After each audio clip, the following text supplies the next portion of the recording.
Now, let's dive into today's story. Chapter 1. Invisible Man. Dominic Drake Calloway stared at his reflection in the bathroom mirror, examining the silver threading through his once jet-black hair. At 47, he'd maintained his athletic build through disciplined morning workouts that his family never noticed. 23 years of marriage, a sprawling Tudor home in Westlake, and 2 children who had grown into strangers. This was the life he had built, brick by painstaking brick. Drake splashed cold water on his face, his mind wandering to the whispered phone call he'd overheard Vanessa making last night. His wife of over 2 decades had giggled like a schoolgirl, her voice dropping to a whisper whenever she heard footsteps approaching. He wasn't supposed to be home. His flight from Phoenix had arrived early, and he'd wanted to surprise her. "Who disturbs the queen at this hour?" he had joked, entering their bedroom. Vanessa had nearly dropped her phone. "Jesus, Drake. You scared me half to death. I thought you weren't coming home until tomorrow." "Thought I'd surprise you," he'd replied, noticing how quickly she'd ended her call. Now, as he adjusted his tie, a deep burgundy silk against a crisp white shirt, Drake wondered when exactly he had become invisible to his own family. He'd built Calloway defense systems from nothing, securing government contracts that had made them wealthy beyond imagination. Yet to Vanessa and their daughter Natalie, he was just the family ATM, the boring provider who existed in the periphery of their glamorous lives. Their son Preston was different, away at West Point, following in his father's footsteps despite Vanessa's protests. At least someone in this family still saw him. Drake descended the grand staircase, his hand gliding along the polished oak banister. The house was quiet except for the clinking of dishes in the kitchen where Rosa, their housekeeper, prepared breakfast.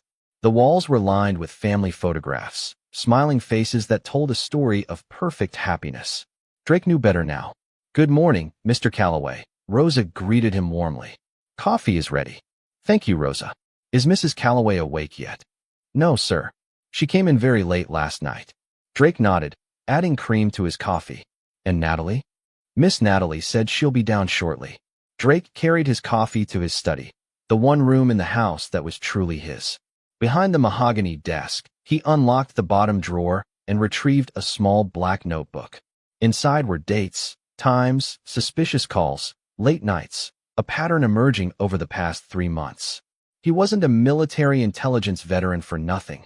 Observation had been his specialty. His phone buzzed with a text from his old army buddy, Theo Washington. "Results are in. Call me." Drake closed the notebook and stared out the window at the manicured lawn. Whatever Theo had found, it would have to wait. Today was Vanessa's birthday dinner, and he had promised to be present, both physically and mentally. 25 years together deserved at least that much. When Drake entered the dining room that evening, Vanessa was already 3 glasses deep into a bottle of Chateau Margaux. Her auburn hair was styled impeccably, her black dress hugging curves maintained through religious devotion to Pilates and her plastic surgeon's skilled hands. "There he is," she said, raising her glass. "The man who remembers my birthday only because his secretary puts it on his calendar." Natalie snickered beside her mother. At 21, she was Vanessa's mini-me in both appearance and attitude, beautiful, entitled, and increasingly cold toward her father. "I remembered," Drake said calmly, taking his seat at the head of the table. "I even picked out your gift myself." "Miracles do happen," Vanessa replied, her words slightly slurred. "Though I doubt it'll be as nice as what Bennett got me." Drake paused, fork midway to his mouth. "Bennett, Mom's interior designer," Natalie supplied, exchanging a knowing look with her mother. "He has amazing taste." "I wasn't aware we were redecorating again," Drake said, carefully placing his fork down. "There's a lot you're not aware of, Dad," Natalie replied with a smirk. Drake studied his daughter's face, seeing something new there, not just the usual disdain, but something closer to pity. She knew something. The realization hit him like a physical blow. "How's the Carson project coming along?" Vanessa asked, clearly changing the subject. "Will you be disappearing to Washington again next week?" "No," Drake replied, his mind racing. "I've decided to be more present for a while." Vanessa's smile faltered. "Oh, that's unexpected." "I'm full of surprises," Drake said, raising his water glass in a mock toast. "To new beginnings." Later that night, while Vanessa slept off her wine, Drake called Theo from his study. "Tell me," he said without preamble. It's Bennett Harrington, Theo's gravelly voice confirmed. Interior designer by day, your wife's lover by night. Going on 7 months now. 7 months. Not 3. Drake closed his eyes. There's more, Theo continued. Your daughter knows. Has known from the beginning. She's been covering for her mother, even running interference when you're around. Drake felt his chest tighten. Financial connections? That's where it gets interesting, Theo said. Vanessa's been moving money, your money, into separate accounts. Small amounts at first, but increasing recently. Totals just shy of 2 million. And Bennett? He's got a history. 3 previous relationships with wealthy married women, all ending with him significantly richer. He's a professional, Drake. Drake thanked his friend and ended the call. He stared at the family portrait on his desk, taken on their 20th anniversary trip to Bora Bora. Vanessa's smile, once the light of his world, now seemed calculating. Natalie's arm around his shoulder felt like betrayal. He opened his safe and removed a USB drive, then powered up his laptop. The security feed from their home, installed after a break-in 2 years ago, revealed everything he needed to see. Bennett Harrington entering their home when Drake was away. Vanessa laughing, kissing him in the foyer. Natalie welcoming him, complicit in the deception. And there it was, Bennett and Vanessa in Drake's study, opening his safe, photographing documents related to Callaway Defense. Industrial espionage wrapped in a tawdry affair. Drake shut the laptop and leaned back in his chair. The pain was there, but surprisingly distant. Instead, a cold, tactical clarity took over, the same state of mind that had kept him alive behind enemy lines years ago. They had made a critical error. They had underestimated him, mistaking his quietness for weakness, his devotion for blindness. As he stared at the ceiling, Drake Callaway began to formulate a plan. Chapter 2, Gathering Storm. The autumn charity gala at the Westlake Country Club was in full swing when Drake arrived, fashionably late and alone. Vanessa had gone ahead, claiming she needed to help with last-minute arrangements as committee chairwoman. Drake knew she wanted time with Bennett, who had donated his services to design the event. Drake adjusted his tuxedo cuffs and surveyed the room. His entrance caused a subtle shift in the atmosphere. Executives from competing defense firms nodded respectfully. Politicians working the room paused their conversations. Despite Vanessa's dismissal of his importance, Drake Callaway commanded respect in circles that mattered. There's the man himself, called out Senator Phillips, approaching with a champagne flute. I was just telling the secretary about your new drone defense system. Revolutionary stuff. Drake smiled politely, shaking hands and making small talk while his eyes tracked Vanessa across the room. She was radiant in an emerald gown, laughing with Bennett Harrington, who had his hand placed just a little too intimately at the small of her back. Drake, you made it, Vanessa said as he approached them, her surprise poorly disguised as delight. You know Bennett, of course. Bennett extended his hand, his smile not quite reaching his eyes. Mr. Callaway, a pleasure as always. Bennett, Drake replied, gripping the man's hand firmly. Beautiful work with the decorations. You have quite the touch with my wife's projects. Bennett's smile faltered momentarily. Vanessa has exquisite taste. Makes my job easy. She's always known exactly what she wants. Drake agreed, holding Bennett's gaze until the younger man looked away. Across the room, Natalie entered with her boyfriend, Tyler Davenport, the son of Richard Davenport, Drake's chief competitor in the defense industry. Another piece of the puzzle slid into place. Dad, Natalie said coolly when they approached. I didn't think you'd come. And miss seeing my family in their element? Never. Drake kissed her cheek, noting how she stiffened. Mr. Callaway. Tyler greeted him nervously. Sir. Tyler, Drake replied. How's your father? Still recovering from losing the Patterson contract. Tyler's face reddened. He's well, sir. Give him my regards, Drake said before turning to Vanessa. Darling, would you dance with your husband? For appearance's sake, if nothing else. On the dance floor, Drake held Vanessa close, feeling her reluctance in the rigidity of her spine. You're in rare form tonight, she muttered. What's gotten into you? Clarity, he replied simply. It's quite illuminating. Vanessa missed a step. What is that supposed to mean? It means I've been asleep for a long time, Drake said, his voice low. But I'm wide awake now. Later that evening, Drake slipped away to a private meeting room where Theo waited with a portfolio. Bennett Harrington, born Brian Hensley, Theo began, spreading photographs across the table. Changed his name after a fraud conviction in his 20s. Specializes in getting close to wealthy women, particularly those married to men with valuable intellectual property. Drake examined the surveillance photos. Bennett meeting with a man Drake recognized as an agent of a Chinese technology firm. He's selling my designs. Through Tyler Davenport, Theo confirmed.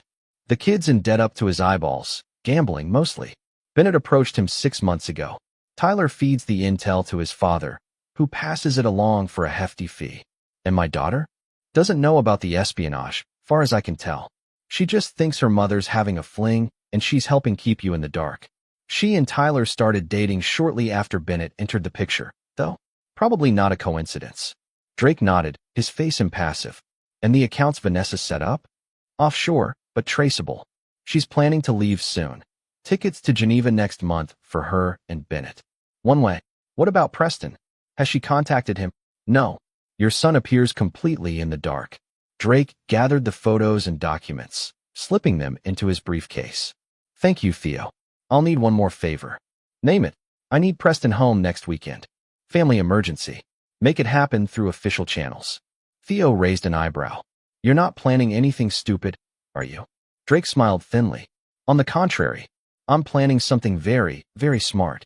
Back at the gala, Drake rejoined the party, playing the role of devoted husband perfectly. He laughed at the right moments, complimented Vanessa publicly, even raised a toast to her successful event. All the while, he was cataloging faces, who knew about the affair, who was complicit in the betrayal, who simply looked at him with pity. As they drove home in silence, Vanessa finally spoke. You're different tonight. Am I? Yes. Attentive. Present. She studied his profile in the darkness of the car. It's unsettling. Drake chuckled. I've decided to take an interest in what matters to you, Vanessa. Isn't that what you've always wanted? She turned to look out the window.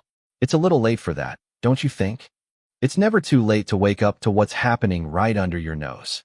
The following week, Drake methodically set his plan in motion. He met with his lawyer and updated his will.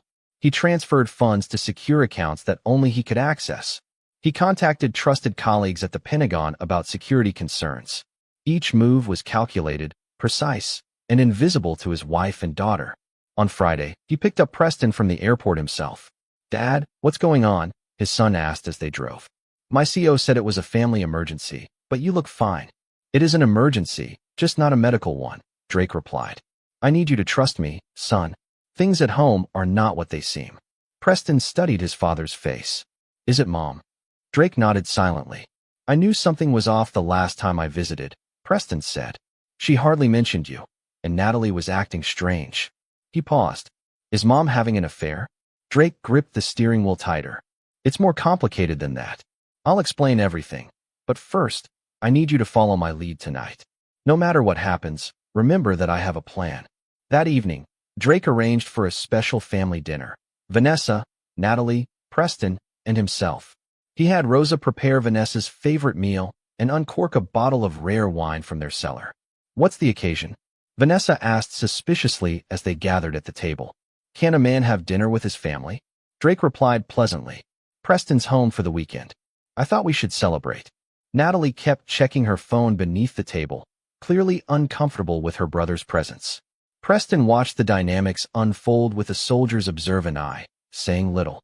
As Rosa served the main course, Drake noticed Vanessa texting discreetly.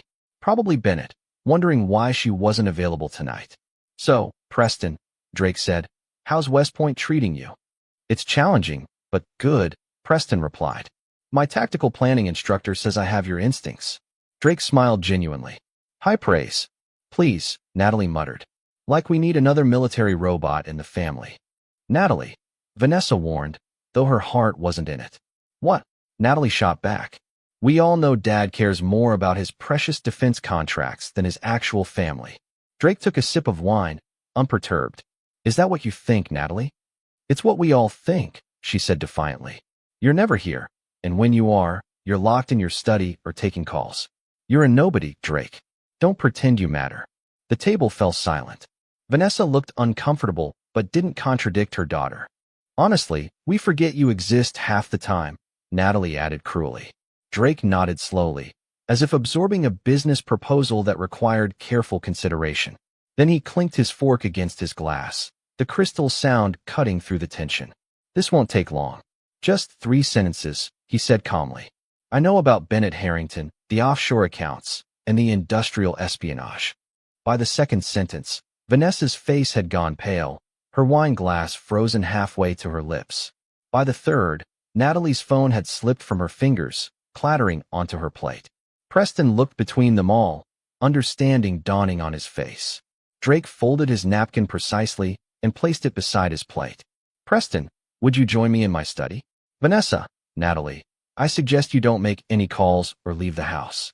The FBI will be here in the morning, and they'll have questions about your involvement in selling classified military technology to foreign interests." Chapter 3.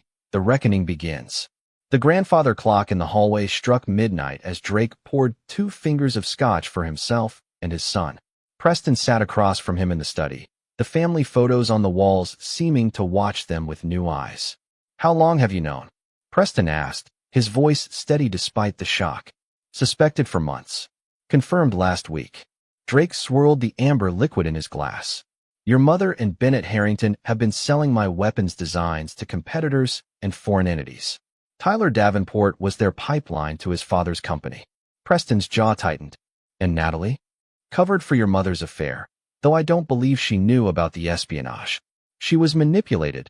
Tyler started dating her right after Bennett approached him." "Jesus," Preston muttered, running a hand through his military short hair. "What happens now?" Drake leaned forward. "Now I dismantle everything they've built, piece by piece. The federal investigation is real. I've been working with the Defense Department for weeks. They'll arrest Bennett and Richard Davenport tomorrow, but not your mother or sister. You're protecting them? After what they did?" "No," Drake said coldly. "The federal charges would be too quick, too clean. What I have planned will be much more thorough." Upstairs, Vanessa and Natalie were panicking. Drake had disabled the house phones and blocked cell service within the property, a security feature installed years ago that he'd never activated until tonight. "He's bluffing," Natalie insisted, pacing her mother's bedroom. "Dad doesn't have the spine to turn you in." Vanessa wasn't so sure. The man who had faced her at dinner wasn't the accommodating husband she'd manipulated for years. This was the Drake Calloway she'd glimpsed only rarely, the strategic mind that had built a defense empire, the former special operations officer who spoke little of his military past. "We need to get to Bennett," she said, gathering essentials into a small bag. "Warn him." "How?" "Dad's locked down the house. The wine cellar connects to the storm tunnel that runs to the lake," Vanessa explained. "It was part of the original property, a Prohibition-era escape route. Drake showed me years ago." They crept downstairs, avoiding the study where Drake's voice could still be heard. In the kitchen, they found Rosa cleaning up. "Senora," Rosa acknowledged coolly. She had been with the family for 15 years, and her loyalty to Drake was absolute. "We're just getting some wine, Rosa," Vanessa said with forced casualness. "Of course, Senora. Though Mr. Calloway asked me to inform him if anyone went to the cellar tonight." Vanessa froze. "Did he now? And will you?" Rosa met her gaze steadily. "He has been good to me and my family. Unlike others in this house." Natalie stepped forward. "How much to forget you saw us?" Rosa's expression hardened. "Some things cannot be bought, Miss Natalie. This is one of those things." Vanessa grabbed her daughter's arm. "It's okay. We'll find another way." But there was no other way. Every exit was secured, every communication channel blocked. As dawn approached, Vanessa sat on her bed, defeated. The woman who had plotted her escape with her lover was now trapped in a cage of her own making. At precisely 7 a.m., black SUVs pulled into the driveway. Drake met the FBI agents at the door, Preston at his side. "Mr. Calloway," greeted Special Agent Diana Reeves. "Everything as we discussed?" "Yes," Drake confirmed. "My wife and daughter are upstairs. They'll cooperate fully."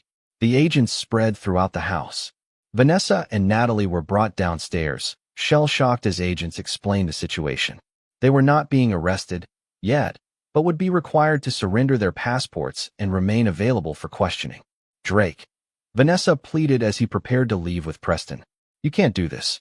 23 years of marriage has to count for something." Drake regarded her impassively. "It counted for nothing when you betrayed me, Vanessa. Why should it matter now? What about me?" Natalie demanded, tears streaming down her face. I'm your daughter. Are you? Drake asked quietly. Because daughters don't help destroy their fathers. You made your choice when you sided with your mother and her lover. As Drake and Preston walked to the car, Agent Reeves fell and stepped beside them. Bennett Harrington is in custody, she reported. Richard Davenport too. The evidence was exactly where you said it would be. And Tyler Davenport, rolling over on everyone to save himself. Smart move having your son here last night. The kids claiming you orchestrated the whole thing. Drake smiled thinly. Predictable. He'll find I've documented every interaction meticulously. This isn't just about the espionage for you, is it? Reeves asked shrewdly. Everything I do has multiple purposes, Agent Reeves, Drake replied as he opened the car door. It's why I'm still alive. Chapter 4. The Vanishing. 3 weeks after the arrests, Drake Calloway disappeared. His office reported that he had taken a leave of absence for personal reasons. His lawyer informed Vanessa that he would continue to pay household expenses, but that all other funds were frozen pending the outcome of the investigation. The media circled like vultures, feasting on the scandal of espionage in the defense industry. Vanessa found herself a pariah in the social circles she had once ruled. Her friends, if they could be called that, distanced themselves quickly. The charity board asked for her resignation. The country club suggested she might be more comfortable not using the facilities during the investigation. Bennett Harrington, denied bail as a flight risk, sat in a federal detention center, his lawyer delivering increasingly desperate messages requesting Vanessa's help. The offshore accounts Drake had mentioned were frozen, the money beyond reach. He planned this. Vanessa realized one night, staring at her reflection. All of it. He wanted me isolated. Natalie had her own problems. Tyler's cooperation with authorities had extended to revealing text messages in which Natalie discussed her mother's affair in detail, making it impossible for her to claim ignorance. Her friends at the university avoided her. Her boyfriend was cooperating with the FBI against her family. And her father, the man she had dismissed as insignificant, had orchestrated her social destruction with military precision. Preston had returned to West Point after making it clear where his loyalties lay. You and Natalie made your bed, he told Vanessa before leaving. Now you get to lie in it, but not with Bennett. Only Rosa remained, watching Vanessa and Natalie with quiet disapproval as they rattled around the suddenly empty mansion, jumpy at every unexpected sound. Meanwhile, in a nondescript office building in Virginia, Drake sat across from Theo Washington, reviewing reports. Phase 1 is complete, Theo confirmed. Vanessa and Natalie are isolated. Bennett and the Davenports are facing 20 years minimum, and the business is insulated from the scandal. Drake nodded, his face showing no satisfaction. And the offshore accounts? Traced back to Bennett. His lawyer is trying to claim Vanessa knew nothing about them. She knew, Drake said flatly. The signatures are hers. I have the originals. When do you plan to use them? When it will hurt the most. Drake stood up and walked to the window. What's the status on Preston? Safe and focused. His commanding officer is keeping him insulated from media attention. Good. And my disappearance? Theo smiled. Working perfectly. Speculation ranges from a nervous breakdown to defection to Russia. Vanessa has hired a private investigator to find you. Drake's eyebrow raised slightly. Has she? Former cop, named Malone. Divorced 3 times, drinking problem. Takes cash for favorable outcomes. Perfect, Drake murmured. Make sure he finds exactly what we want him to find. Across town, in a dingy bar, Frank Malone slid into a booth across from Vanessa Calloway. I've got something, he said, his bloodshot eyes darting around the room. Your husband accessed a private account 2 days ago. $500,000, transferred to an account in the Cayman Islands.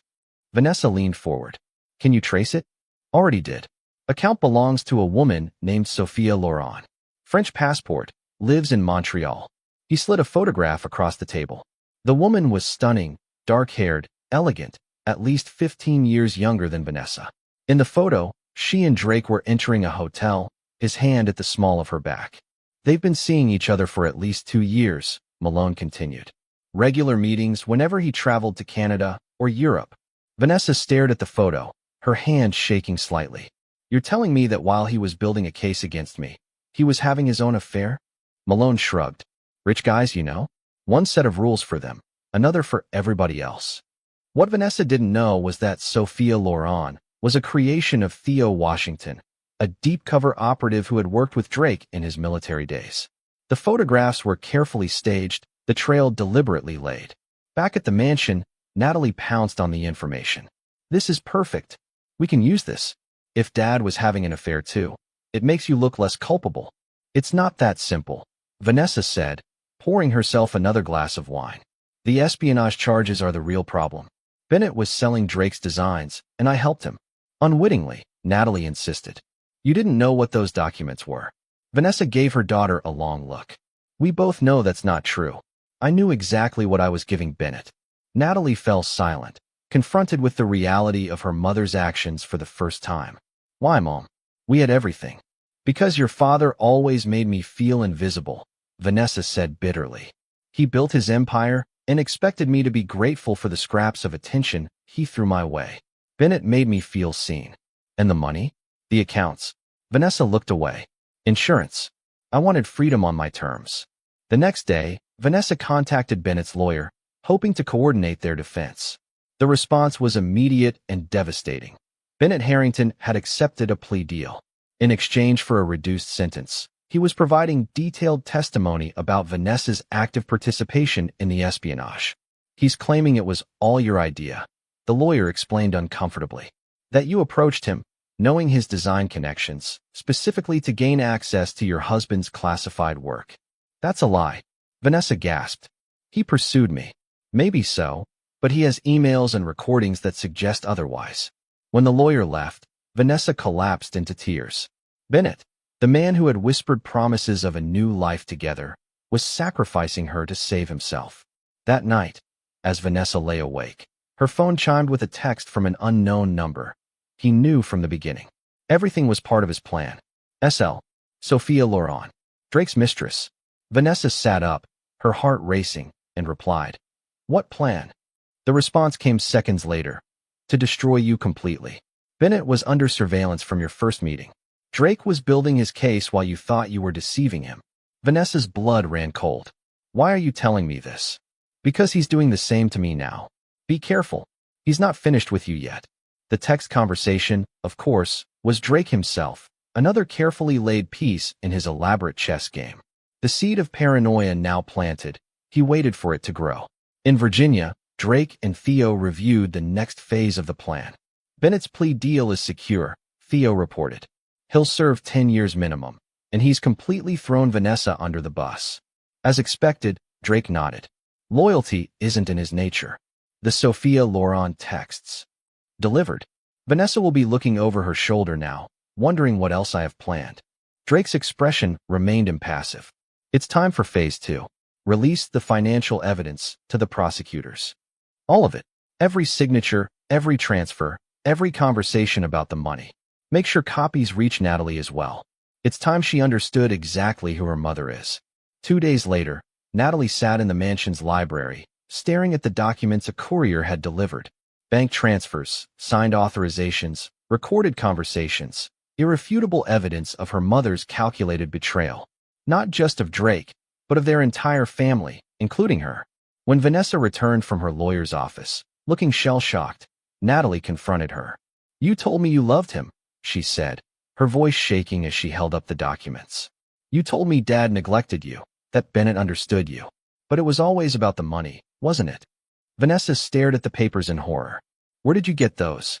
"Dad sent them. With a note." Natalie held up the card, which read simply, "The truth will set you free. D." "You don't understand," Vanessa began. "I understand perfectly," Natalie cut her off. "You used me, made me complicit in your betrayal. You knew I worshipped you, would do anything to be like you. And you used that to turn me against Dad." "It wasn't like that," Vanessa protested weakly. "It was exactly like that. And now Bennett's saying it was all your idea. You're going to prison, Mom. And you've dragged me down with you." Vanessa reached for her daughter, but Natalie backed away. "Don't. Just don't." That night, Natalie packed a bag and left the mansion. She had nowhere to go. Her friends had abandoned her, her brother wouldn't speak to her, and her father was unreachable. She checked into a cheap motel, the kind of place the old Natalie Calloway would never have considered. As she sat on the lumpy bed, her phone rang, an unknown number. Hello, she answered cautiously. Hello, Natalie. Drake's voice was calm, almost gentle. Tears sprang to her eyes. Dad, where are you? Somewhere safe. I received notification that you left the house. Of course he was monitoring them. I couldn't stay there. Not after what I learned. And what did you learn? That Mom used me. That she never cared about Bennett. It was all about money and revenge against you. Natalie's voice broke. And I helped her hurt you. There was silence on the line for a moment. Yes, you did. I'm sorry, she whispered. I was stupid and selfish and… Save your apologies, Drake interrupted. They mean nothing to me now. Natalie flinched at his coldness. What happens next? Your mother will be indicted for espionage. The evidence is overwhelming. As for you… He paused. That depends on your choices from this point forward. Dad, please. I can't lose both parents. You should have considered that before you chose sides, Drake replied. Goodbye, Natalie. The line went dead, leaving Natalie alone with the consequences of her actions. Chapter 5. Pieces on the board. 1 month after his disappearance, Drake Calloway resurfaced, not at home, but at Calloway Defense Systems headquarters. He walked into the executive boardroom where the company directors had gathered for an emergency meeting about the scandal, looking tanned and rested in an impeccable suit. Gentlemen, he greeted them casually. I believe you were discussing my company. The board members stared in shock. Chairman Wilson recovered first. Drake, where have you been? There's been chaos. I'm well aware, Drake interrupted, taking his seat at the head of the table. I've been monitoring the situation closely. The federal investigation has cleared Calloway Defense of any corporate wrongdoing. Drake finished for him. My wife's actions were her own, as were Bennett Harrington's. The company's security protocols worked exactly as designed, which is why we detected the breach. The relief in the room was palpable. Drake had always been the company's visionary, its driving force. Without him, they had been floundering. However, Drake continued, this incident has highlighted certain vulnerabilities in our organization, particularly among those who were quick to distance themselves from me during the crisis. Several board members shifted uncomfortably in their seats. Drake opened a folder and slid documents across the table. You'll find here a comprehensive restructuring plan, effective immediately. Those who demonstrated loyalty will be rewarded. Those who did not. He smiled thinly. Well, the severance packages are generous. By the end of the day, 3 board members had been removed, and Drake had consolidated his control of the company he had founded. The stock price, which had plummeted during the scandal, rebounded on news of his return. Meanwhile, Vanessa received a hand-delivered letter from Drake's lawyer. It contained divorce papers and a proposed settlement. She could keep the house, but little else. Her access to the family's wealth would be severed completely. This is insulting, she told her lawyer. After 23 years, I'm entitled to half of everything. The lawyer, a nervous man named Phillips, adjusted his glasses. Mrs. Calloway, given the circumstances and the pending criminal charges, this is actually quite generous. Mr. Calloway has indicated he's willing to testify on your behalf if you accept these terms. Testify? About what? That you were manipulated by Bennett Harrington. That you didn't fully understand the implications of the documents you provided him. Vanessa laughed bitterly. He wants me to plead ignorance? To paint myself as a stupid, gullible woman who didn't know what she was doing. It would significantly reduce your potential sentence, Phillips pointed out. Otherwise, you're looking at 15 to 20 years. Vanessa stared at the papers, realizing the elegant trap Drake had constructed. Accept his terms and live in diminished circumstances, but with some freedom, or fight him and spend the rest of her useful years in prison. He always was a brilliant strategist, she murmured. Across town, Natalie sat in a sparse apartment she had rented with the last of her accessible funds. Her phone rang, Preston calling from West Point. I heard Dad's back, he said without preamble. At the company, not at home, Natalie confirmed. Have you spoken to him? Briefly. He's different, Nat harder. Colder. I know, she said quietly. I tried to apologize. He wasn't interested. Preston sighed. What did you expect? You betrayed him in the worst possible way. I didn't know about the espionage. President, I swear I didn't. Maybe not, but you knew Mom was cheating, and you helped her hide it. You chose her side. Natalie closed her eyes against the painful truth. And now he's choosing sides too. Taking you, cutting us off. It's not about sides anymore, Preston said. It's about consequences. Dad believed in consequences, remember? He always told us that every choice has a price. After they hung up, Natalie stared at her reflection in the window. The pampered princess was gone, replaced by a young woman confronting hard realities for the first time. Her trust fund was frozen pending the investigation. Her credit cards were maxed out. The university had placed her on leave due to the scandal. Her phone buzzed with a text, an unknown number, but she recognized the writing style immediately. Silver Spoon Diner. 7 p.m. Come alone. D. The Silver Spoon was a modest establishment far from the upscale restaurants Natalie usually frequented. She arrived exactly at 7, scanning the booths until she spotted him, Drake Calloway, in the corner, nursing a cup of coffee. "Sit," he said when she approached, not looking up. Natalie slid into the booth, suddenly aware of her wrinkled clothes and unwashed hair. "Thank you for meeting me." Drake studied her, his expression unreadable. "You look terrible." "Thanks," she said with a flash of her old attitude. "It's my new aesthetic, disgraced daughter chic." The ghost of a smile touched Drake's lips before vanishing. "Why did you want to meet?" "I didn't. You texted me." Drake's eyebrow raised. "I most certainly did not." Natalie pulled out her phone, showing him the text. Drake examined it, his eyes narrowing. "That's not from me." A cold feeling spread through Natalie's stomach. "Then who?" "Your mother," Drake said, standing abruptly. "We need to leave. Now." But it was too late. The diner's door opened, and Vanessa walked in, followed by a man Natalie didn't recognize. Drake's posture changed instantly, alert, coiled, dangerous. "Hello, Drake," Vanessa said, her smile brittle. "Family reunion?" "Vanessa," Drake acknowledged coolly. "And you must be Frank Malone. Former detective, current private investigator, future inmate once your tampering with federal evidence comes to light." Malone's face hardened. "You think you know everything, don't you, Calloway?" "Not everything," Drake replied. "Just enough." He glanced at Natalie. "Your mother used your phone to lure me here. Quite clever, actually." "Mom." Natalie turned to Vanessa in confusion. "What's going on?" "Your father has been playing us all," Vanessa hissed. "Setting us up, manipulating events from the shadows." "Well, now it's my turn." Drake sighed, looking almost bored. "And what exactly do you hope to accomplish with this little ambush?" "Justice," Vanessa declared. "Mr. Malone has uncovered evidence of your affair with Sophia Loren. Evidence that you were planning to leave me long before Bennett came into the picture. That this whole espionage accusation was your way of divorcing me without paying what I'm due." Drake's lips curved into a smile that didn't reach his eyes. "Sophia Loren doesn't exist, Vanessa. She's a fiction created to see how you'd react. And you reacted exactly as expected, with desperate grasping at any straw that might exonerate you." Vanessa's confidence faltered. "You're lying. Mr. Malone has photographs." "Staged," Drake cut her off. "With an operative who once worked for me in military intelligence. As for Mr. Malone," he turned to the investigator. "Tell my wife what you found in the offshore accounts. The real story." Malone looked uncomfortably between Drake and Vanessa. He's been working for me from the beginning, Vanessa," Drake said quietly. "Every discovery he brought you was exactly what I wanted you to see." Vanessa's face drained of color. "That's not possible." "Everyone has a price," Drake replied. His was quite reasonable. Immunity from prosecution for his own indiscretions, and enough money to retire comfortably. Far less than you were planning to take from me.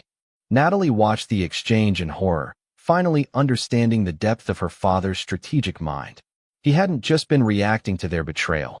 He had been orchestrating every development since discovering it. "Why the elaborate game?" she asked. "Why not just divorce Mom and be done with it?" Drake turned to his daughter. "Because actions have consequences, Natalie. Your mother didn't just betray me emotionally. She betrayed everything I've built, everything I've worked for. She sold classified military technology to our enemies. She helped compromise national security. She turned my daughter against me." His voice remained calm, but his eyes had turned to ice. A simple divorce would be insufficient. Vanessa lunged forward suddenly, slapping Drake hard across the face. "You heartless bastard." Drake didn't flinch. He simply wiped a drop of blood from his lip and looked at his wife with something approaching pity. "Goodbye, Vanessa. Your lawyer has my final offer. I suggest you take it." As Drake walked out of the diner, Natalie hurried after him. "Dad, wait." He paused by his car. What is it, Natalie? I didn't know, she pleaded. About the espionage, about Mom's plans. I thought it was just an affair. Just an affair, Drake repeated, as if betraying my trust, humiliating me behind my back, wasn't enough. I was wrong, Natalie admitted, tears streaming down her face. I've lost everything because of it. My friends, my reputation, my future. Isn't that punishment enough? Drake looked at her for a long moment. No, he said finally. It's merely the beginning. You made your choice, Natalie. Now live with it. As he drove away, Natalie stood in the parking lot, the bitter taste of consequences heavy on her tongue. Chapter 6. Checkmate approaching. The federal courthouse buzzed with activity as journalists and spectators jostled for position. Inside, Vanessa Calloway sat beside her lawyer, her once perfect appearance now strained and haggard. The plea agreement lay before her, a document that would define the rest of her life. All rise, called the bailiff as Judge Harriet Montgomery entered the courtroom. Across the aisle, the prosecution team arranged their materials, confident in their case. Among the observers sat Drake, impeccable in a charcoal suit, his face impassive. Mrs. Calloway, Judge Montgomery began. I understand you wish to change your plea? Yes, Your Honor, Vanessa's lawyer responded. My client wishes to plead guilty to lesser charges of conspiracy and unauthorized disclosure of classified information. And the government's position? The judge asked the prosecutor. We accept the plea, Your Honor, given Mrs. Calloway's cooperation and Mr. Calloway's statement regarding his wife's limited understanding of the documents provided to Mr. Harrington. Judge Montgomery peered over her glasses at Vanessa. Mrs. Calloway, do you understand that by entering this plea, you are admitting guilt to these charges? I do, Your Honor, Vanessa replied, her voice barely audible. And you are doing so freely and voluntarily, without coercion. Vanessa's eyes flicked briefly to Drake before returning to the judge. Yes, Your Honor. The proceedings continued, legal language washing over Vanessa like a toxic tide. The final terms, 3 years in a minimum security facility, forfeiture of assets related to the crimes, and the acceptance of divorce terms as proposed by Drake. As the hearing concluded, Vanessa was allowed a brief moment with her family before being taken into custody. Natalie embraced her mother tearfully. I'll visit every weekend, she promised. Take care of yourself, Vanessa whispered back. And be smarter than I was. When Vanessa approached Drake, he stood rigidly, maintaining distance. So this is your victory, she said quietly. You've reduced me to nothing. You did that yourself, Drake replied. I merely ensured there were consequences. Will you ever forgive me? Vanessa asked, a last flicker of their shared past in her eyes. Drake considered her for a moment. No, he said simply. Some betrayals are final. As Vanessa was led away, Preston joined his father and sister. The three Calloways stood in awkward silence until Drake spoke. Preston, your leave ends tomorrow? Yes, sir. Back to West Point in the morning. Drake nodded. Good. Stay focused on your studies. This situation shouldn't affect your career prospects. I've spoken with your commandant. Preston straightened. Thank you, sir. Drake turned to Natalie, who looked at him hopefully. Dad, I have a meeting, he interrupted. Preston, I'll call you next week. Without another word to Natalie, he walked away, leaving her standing beside her brother, the unspoken message clear. Preston was forgiven, she was not. Give him time, Preston said, squeezing her shoulder. Natalie shook her head. You don't understand. He's not angry anymore. That would be easier. He's just done with me. That evening, Drake sat alone in his Pentagon City apartment, watching the news coverage of Vanessa's plea. The media had painted him sympathetically, the betrayed husband, the patriotic businessman who had helped uncover espionage. Only he knew the full extent of his calculated revenge.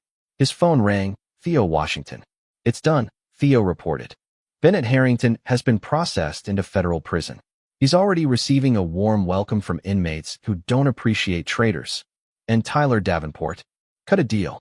He'll serve 5 years, and his father got 15. Davenport defense is finished. Their stock is worthless, and the government has canceled all contracts. Drake nodded, satisfied. What about Natalie? Is she still at the apartment we arranged? Yes. Working as a waitress at a cafe near Howard University. Quite the change from her socialite days. Drake was silent for a moment. Continue monitoring her. No interference. You're being harder on her than on Preston, Theo observed carefully. Preston never betrayed me, Drake replied. He never looked me in the eye while helping destroy everything I built. After hanging up, Drake walked to the window, looking out at the Capitol's glittering lights. Phase 2 was complete. Vanessa sentenced, Bennett imprisoned, the Davenports ruined. But his plan wasn't finished. The final phase would be the most devastating of all. 2 weeks later, Natalie arrived at her small apartment after a double shift at the cafe, her feet aching, her uniform stained with coffee. To her surprise, Preston sat waiting outside her door in his dress uniform. Press, what are you doing here?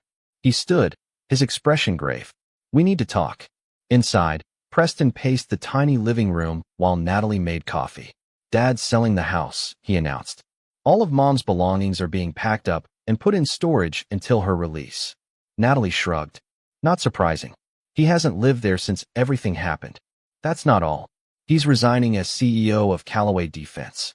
This got her attention. What? That company is his life. Apparently not anymore. There's a press conference tomorrow. The rumor is he's accepting a position with the Defense Department, something classified. Natalie sat heavily on her worn sofa.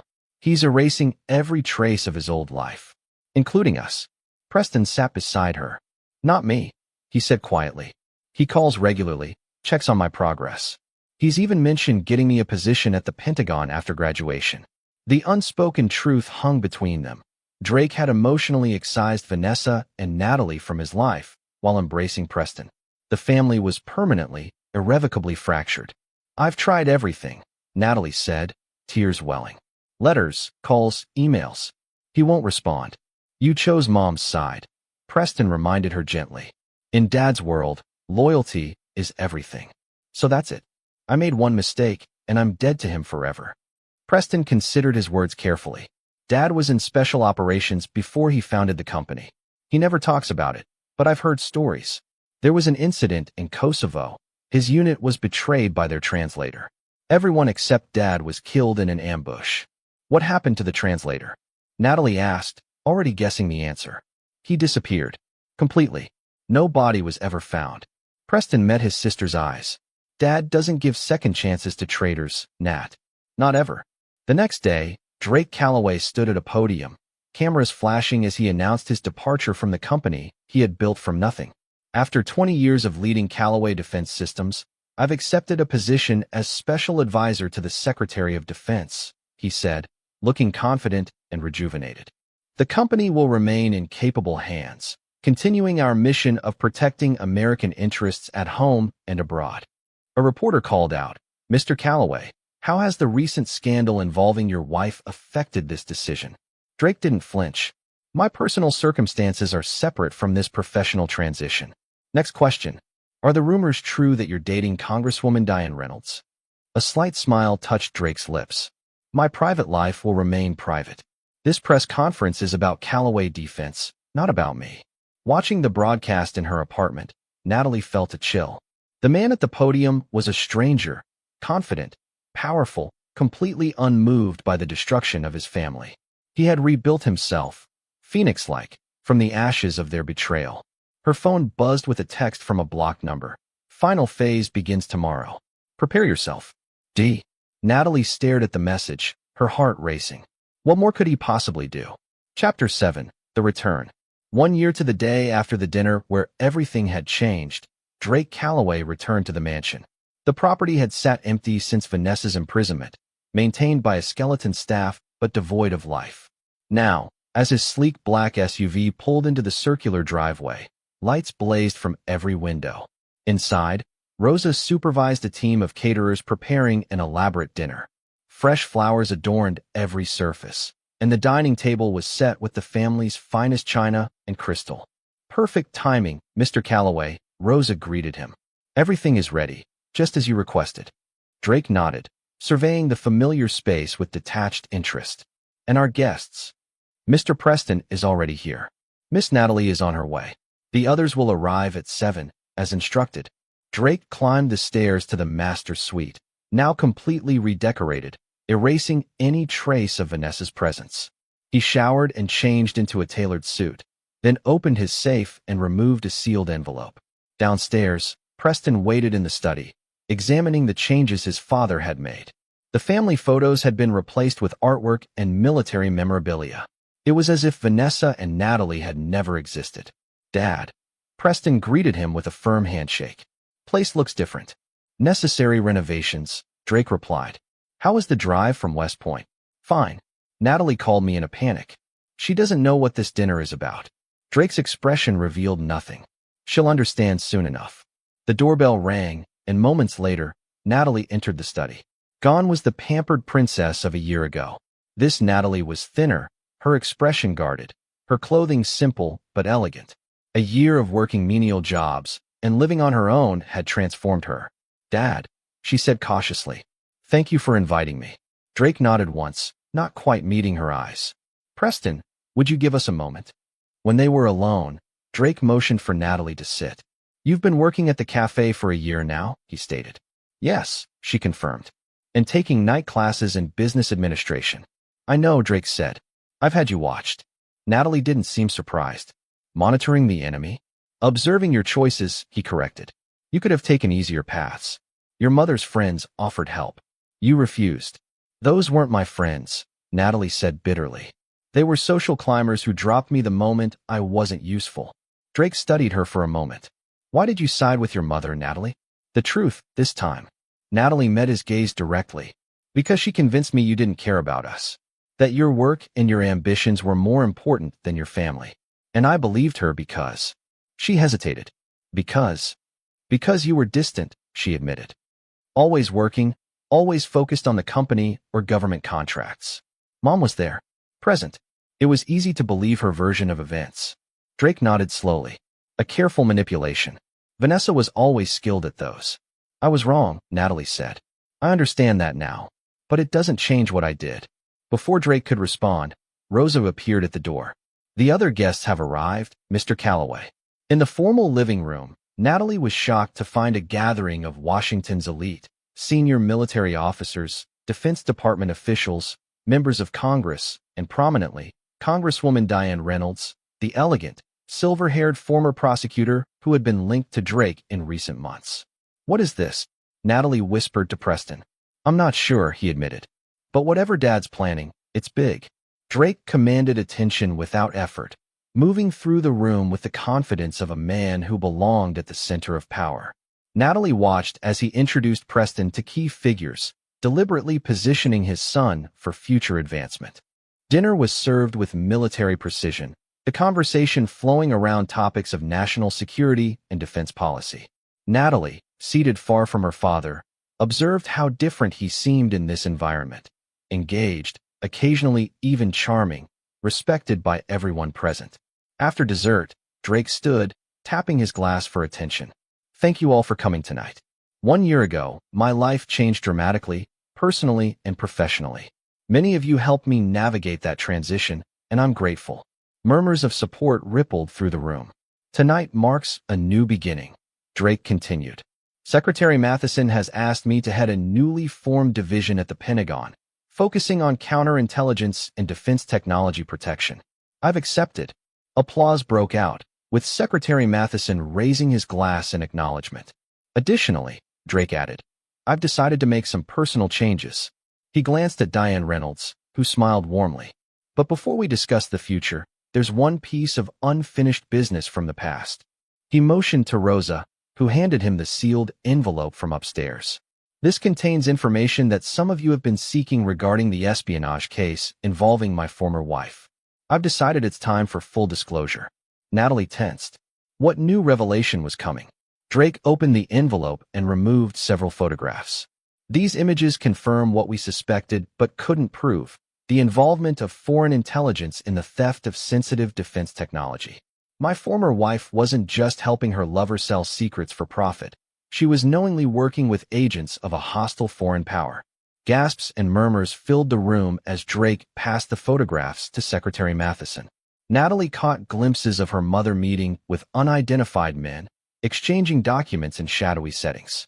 "This is why I've accepted the new position," Drake explained.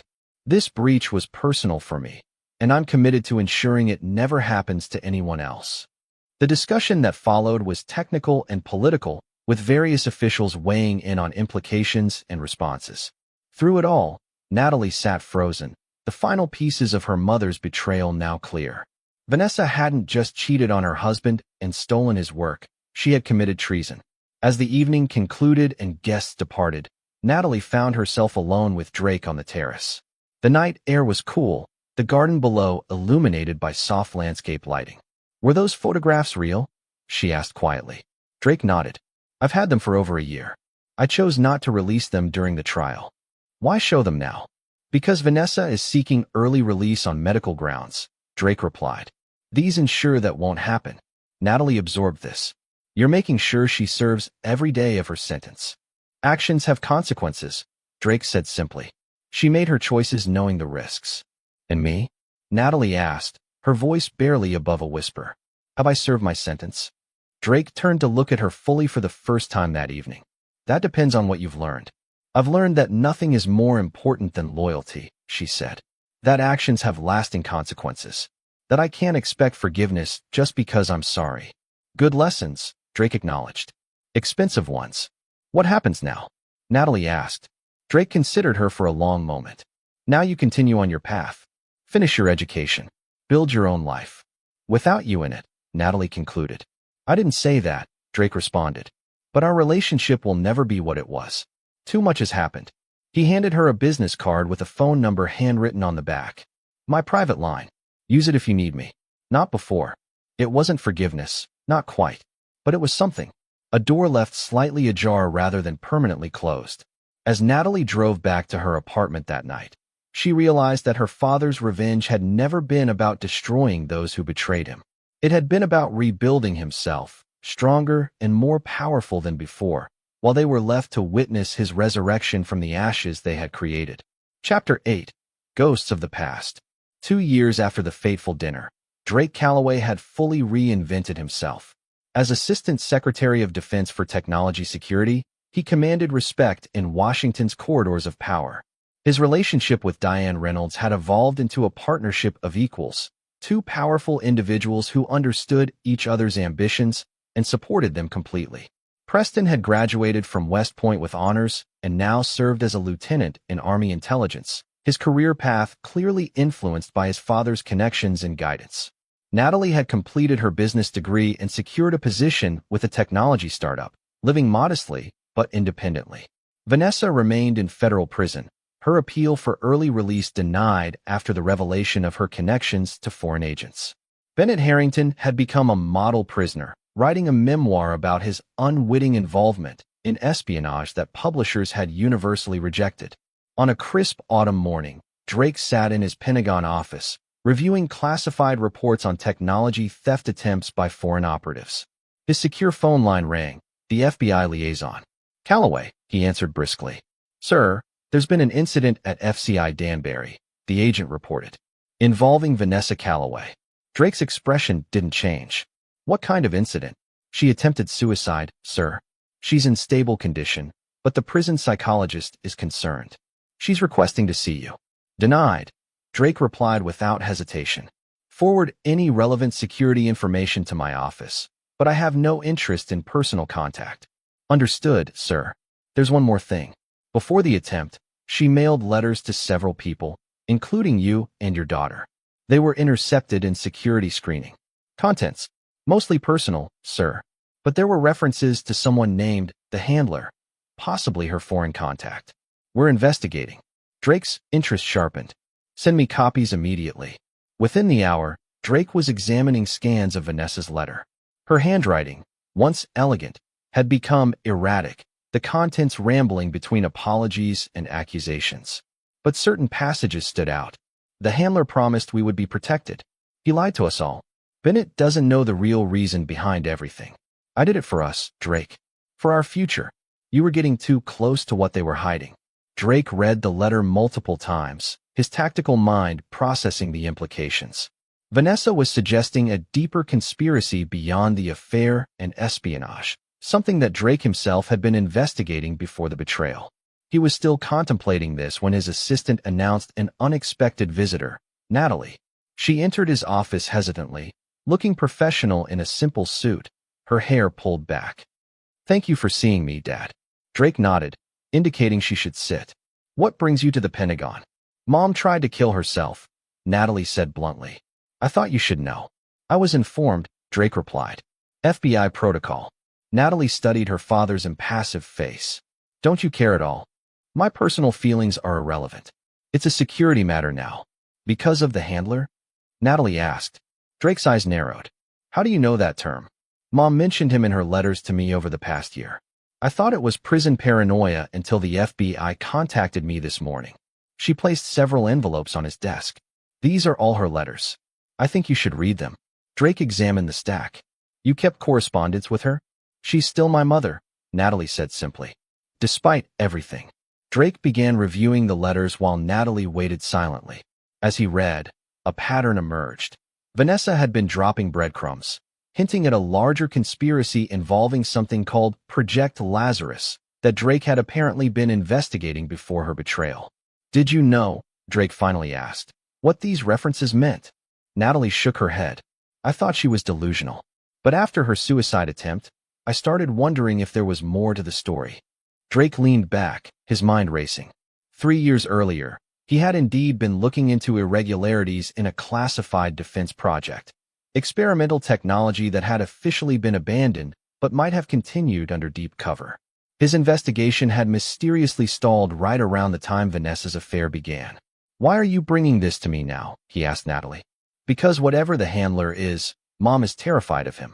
She believes he's going to silence her in prison. And if that's true, she betrayed you for reasons more complicated than we thought. Drake's expression hardened. She betrayed me. The reason is irrelevant.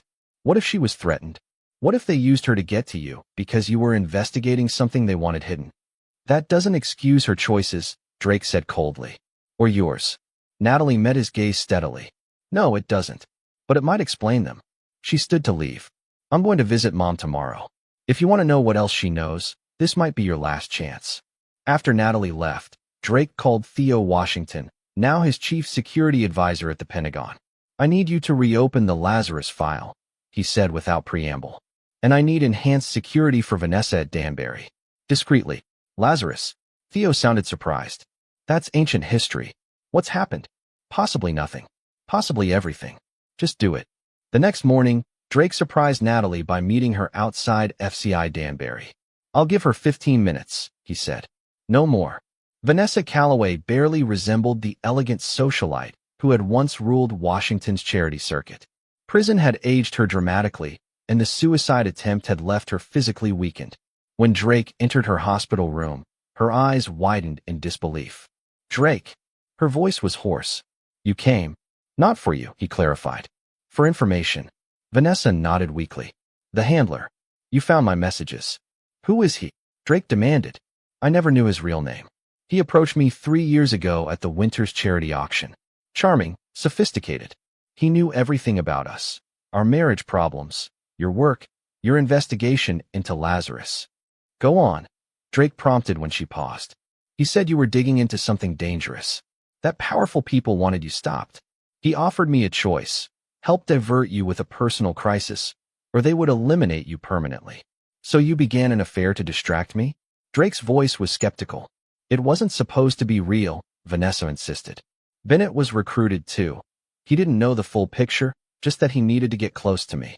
But then, you fell for him, Drake finished. And decided to steal from me as well. Vanessa closed her eyes. After a while, yes. The handler kept demanding more, documents, access codes. When I resisted, he threatened Natalie. Drake glanced at his daughter, who stood pale-faced by the door.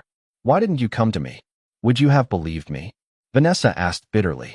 We were already distant, and they had evidence of the initial meetings that made me look guilty. Convenient story, Drake observed. What's your proof? Vanessa gestured weakly toward the bedside table. Third drawer. Inside my Bible. Natalie retrieved the book and found a small data chip hidden in the hollowed-out pages. Audio recordings, Vanessa explained. I started making them after the first year. Insurance policy. Drake pocketed the chip. If this is manipulation, I'm already in prison, Drake, Vanessa interrupted. What more can you do to me? The handler is real. And if you've reopened Lazarus, you're in danger again. Drake stood to leave. I'll investigate your claims. That's all I can promise. Drake, Vanessa called as he reached the door. I did betray you. That part was real. And I'm sorry. He paused, but didn't turn around. Goodbye, Vanessa. Outside, Natalie hurried to keep up with her father's purposeful stride. Do you believe her? Partially, Drake admitted. The Lazarus Project was real, and my investigation did hit unexpected roadblocks. The timing matches. What now? Drake stopped at his car. Now I find out if the handler exists. And if he does, I deal with him my way. Back in Washington, Drake sequestered himself in a secure room at the Pentagon with Theo, analyzing the audio recordings from Vanessa's chip. The voice of the handler was disguised, but the content was unmistakable. Threats, coercion, specific demands for information related to Drake's work. It could be staged, Theo suggested, playing devil's advocate. It could, Drake agreed. But combined with what we know about the Lazarus Project's mysterious cancellation, you think she was telling the truth about being coerced? Drake's expression was complicated. Partially coerced initially, perhaps, but she made her choices. She could have come to me, to the authorities. So what's your play here? Theo asked. Drake's eyes hardened. We find the handler. We uncover whatever they were hiding in Lazarus. And then I finish what I started 3 years ago, before I was distracted by personal betrayals. For the first time in 3 years, Drake Calloway wasn't focused on punishing those who had betrayed him. He was hunting the puppet master who had helped orchestrate his family's destruction, and the threat was about to understand exactly who they had underestimated. Chapter 9. The Final Reckoning. 6 months after Vanessa's suicide attempt, Drake Calloway stood at the window of his Pentagon office, watching the early morning light illuminate the Washington Monument in the distance. On his desk lay the complete file on the handler, the result of an intensive, covert investigation. The man's real name was Malcolm Vega, former intelligence operative turned private contractor for a shadow consortium of defense industry players. His specialty was compromising individuals with access to classified information, often through elaborate personal entrapments. Vanessa had been merely one of his targets, Bennett Harrington another pawn. A knock at the door interrupted Drake's thoughts. Come in, he called without turning. Diane Reynolds entered, looking polished as always in a tailored suit. The president's security briefing has been moved to 11, she informed him. Drake nodded. Thank you for letting me know. Diane hesitated. You seem distracted lately. Is it the Lazarus investigation? Among other things, Drake admitted. The pieces are finally coming together. Is there anything I can do to help? She asked, moving closer. Drake turned to face her, studying her carefully. Actually, there is. You have access to the congressional oversight records on abandoned defense projects, don't you? Of course, Diane replied. Why? I need everything on Project Lazarus, especially the original termination order and who authorized it. Diane's smile faltered slightly. That's highly classified, Drake. Even with your clearance, there would be questions. You can access it without raising flags, Drake pressed. Given your position on the Intelligence Committee, I'll see what I can do, she promised, kissing him briefly before departing. Once alone, Drake made a secure call. She took the bait, he told Theo. Exactly as predicted. You're sure it's her? Theo asked. The timing fits. She was on the Intelligence Committee when Lazarus was shut down. She pursued our relationship immediately after Vanessa's arrest, and she's been subtly monitoring all my investigations since. Risky game you're playing, Theo warned. No riskier than being manipulated for 3 years, Drake replied coldly. Tonight we confirm everything. Be ready. Later that evening, Drake hosted a small dinner party at his Georgetown townhouse. The guests included key Pentagon officials, select members of Congress, and of course Diane. Throughout the evening, Drake played the attentive host while Theo ran a sophisticated electronic sweep of the house, discovering exactly what they had suspected: advanced surveillance devices in Drake's study, bedroom, and even his secure phone. As the party wound down and guests departed, Drake led Diane to his study, where he unlocked a hidden wall safe. I want to show you something, he said, removing a thick file labeled Lazarus, Complete Findings. Diane's interest was immediate but carefully controlled. I thought you were still investigating? The official investigation continues, Drake clarified. But I've been conducting my own private inquiry. What I've found is disturbing. He placed the file on his desk, but didn't open it. First, though, I'd like a drink. Would you care for one? Bourbon, neat, Diane replied, her eyes never leaving the file. Drake walked to the bar cart, deliberately turning his back as he prepared their drinks. As expected, when he glanced in the mirror, he saw Diane quickly photograph several pages of the file with a miniature camera disguised as a pen. Here we are, Drake said, turning back with their drinks. The truth finally revealed. Diane smiled and clinked her glass against his. The truth. They both drank, and Drake launched into a detailed explanation of his Lazarus findings. All carefully fabricated information designed to mislead. Diane listened attentively, asking occasional questions that revealed her extensive knowledge of a project she should have known little about. It's getting late, Drake eventually said, closing the file. Perhaps we should continue this discussion tomorrow. Of course, Diane agreed. May I use your bathroom before I leave? While she was gone, Drake sent a prearranged text to Theo. Eagle has landed. When Diane returned, her manner was unchanged, but Drake knew she had transmitted the photographed documents to her handler. The trap was set. I'll call you tomorrow, she said, kissing him goodnight. After she left, Drake waited precisely 30 minutes before making his move. The tracking device Theo had planted on Diane's car showed she had not gone home, but to an office building in Alexandria, one owned by a shell company linked to Malcolm Vega. Drake drove there alone, against Theo's advice, parking 2 blocks away and approaching on foot. Years of special operations training returned instinctively as he bypassed security and entered the building undetected. On the 3rd floor, voices echoed from a conference room. Drake moved silently closer, his phone recording everything. Feeding him false information for months, Diane was saying. He suspects nothing. These new Lazarus findings change everything, replied a male voice, undoubtedly Malcolm Vega. If Calloway has connected our operation to the Chinese military contracts, he hasn't confirmed anything, Diane insisted. This is all theoretical. We can't take chances, Vega declared. The original plan stands. Calloway has to be eliminated before his report reaches the secretary. That won't be necessary, Drake said calmly, stepping into the doorway. The secretary already has my full report, including this conversation. Vega and Diane froze, along with 2 other men in the room. Drake held up his phone. Live streaming to the Pentagon security office. Your building is currently being surrounded by federal agents. Vega recovered first, reaching for a weapon, but Drake moved with the lethal efficiency of his special forces days, disarming him with a precise strike that left Vega gasping on the floor. Diane stared at Drake, her composure finally shattered. Drake, please. I can explain. Save it for your interrogation. Drake cut her off. 3 years of manipulation. Using Vanessa and Bennett to distract me from discovering your weapons technology sales to hostile nations. Orchestrating the destruction of my family to protect your operation. It was just business, Vega wheezed from the floor. Nothing personal.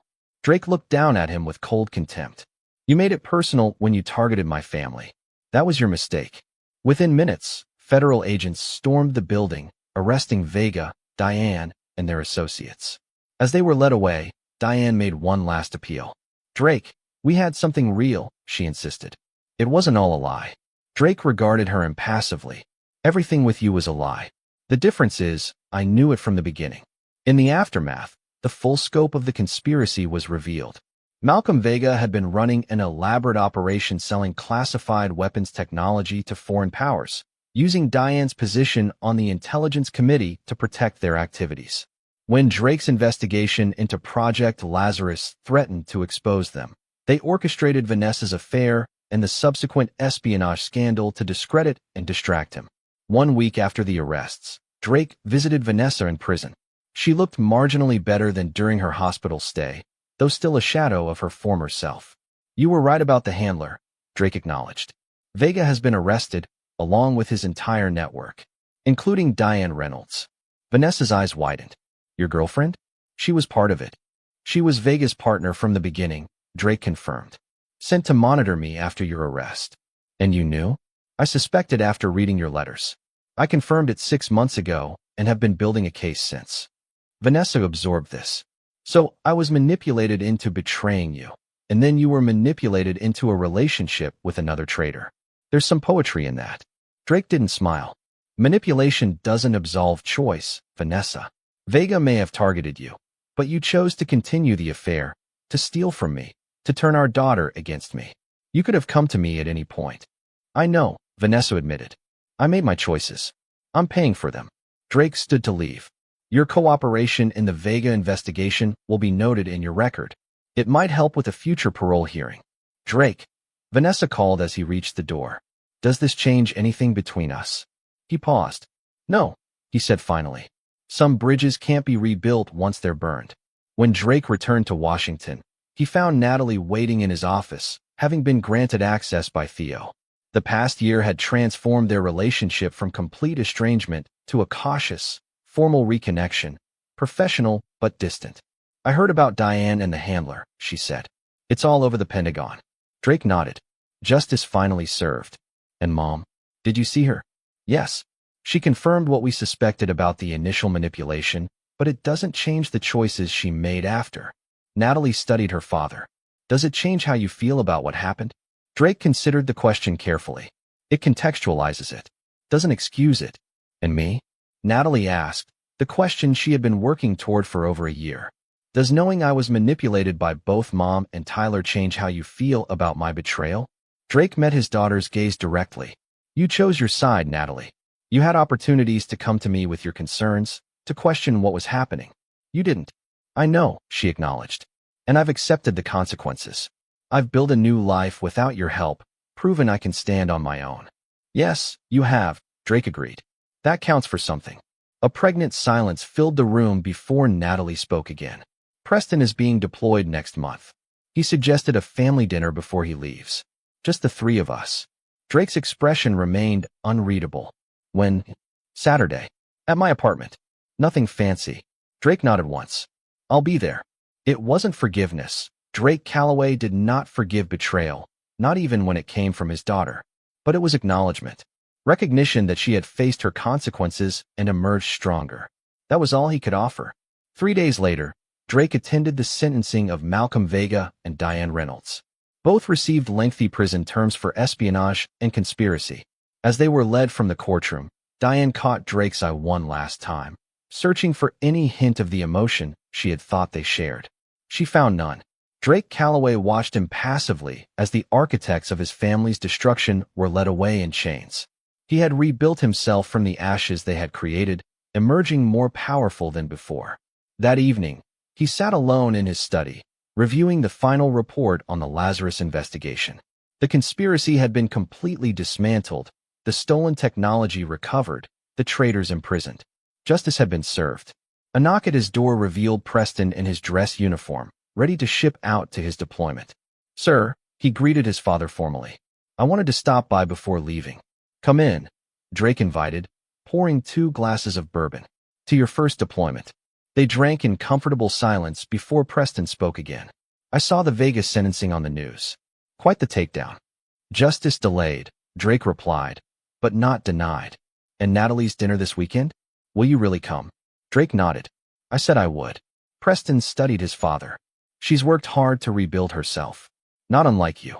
Perhaps, Drake acknowledged. But trust, once broken, is not easily restored. No, Preston agreed. But family is still family, even with its scars. As Preston left for his deployment, Drake stood on the steps of his Georgetown townhouse, watching his son drive away. The son who had never betrayed him. The son who still believed in family despite its fractures. Drake Calloway had lost a wife, nearly lost a daughter, and exposed traitors at the highest levels of government. He had been betrayed, manipulated, and targeted. And through it all, he had remained true to his core principle. Loyalty above all, and consequences for those who violated it. He would attend Natalie's dinner. He would maintain the professional distance he had established. He would never again trust as completely as he once had. The man who had clinked his fork against his glass that fateful night and uttered 3 sentences that changed everything had transformed completely. Drake Calloway had not merely survived betrayal. He had transcended it, forging himself into something harder, colder, and ultimately more powerful. Not through forgiveness, but through the absolute, unflinching delivery of consequences to those who had wronged him. Some men might have chosen forgiveness. Drake Calloway had chosen justice instead, cold, precise, and complete. This is where our story comes to an end. Share your thoughts in the comments section. Thanks for your time. If you enjoy this story, please subscribe to this channel. Click on the video you see on the screen, and I will see you there.